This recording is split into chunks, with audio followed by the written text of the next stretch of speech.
To the outside world, they were the perfect couple. Behind closed doors, the truth was much darker.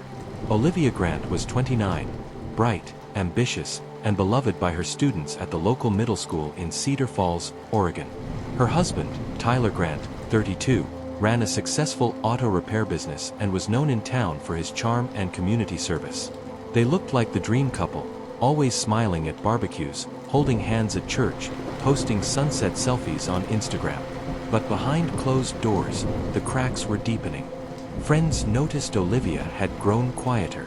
She stopped meeting for coffee, missed family birthdays, and brushed off questions about her bruises with awkward laughs and stories about clumsiness. On a rainy Friday night in late March, neighbors heard shouting from the Grants' home, a sound they were, sadly, becoming familiar with. This time, it was different.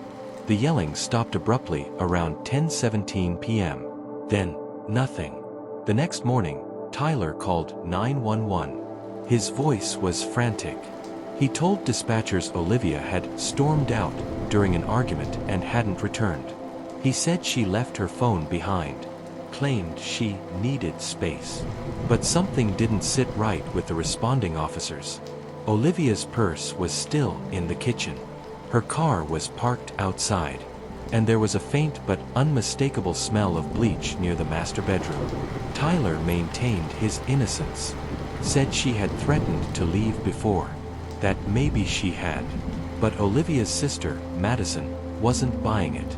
She went straight to the police with something Olivia had given her weeks before, a sealed envelope with the words, "In case something happens to me." Inside was a letter, handwritten and tear-stained, detailing years of emotional manipulation, threats, and physical abuse. She wrote that Tyler had choked her once, that he'd become unpredictable, that she was afraid he might one day kill her in a moment of rage. Detectives immediately shifted gears. This was no missing person case. This was a possible homicide. The search began in earnest. Cadaver dogs swept the property. Forensics teams uncovered blood spatter, faint but present, beneath a freshly cleaned section of carpet. Tyler was brought in for questioning. He was cool, composed, said he had nothing to hide. But the timeline didn't add up. Phone data showed Tyler had left the house at 3:40 a.m. the night Olivia vanished, driving 27 miles into the woods, with his phone on airplane mode. He returned home just before sunrise.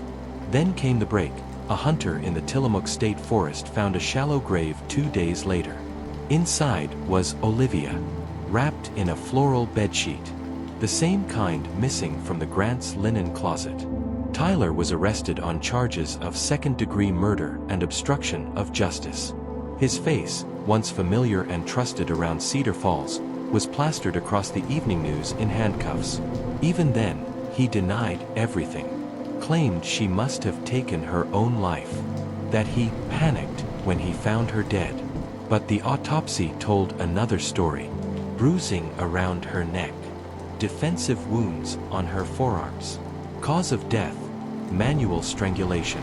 There was no question. Olivia had fought for her life, and Tyler took it from her. At trial, Madison read Olivia's letter aloud. There wasn't a dry eye in the courtroom. Tyler was sentenced to 35 years to life. In the months that followed, Olivia's story ignited a local movement against domestic abuse. A fund was created in her name to support women trying to escape violent relationships. Her final words, preserved on paper, became a rallying cry. "If you're reading this, it's because I didn't make it. But maybe you still can."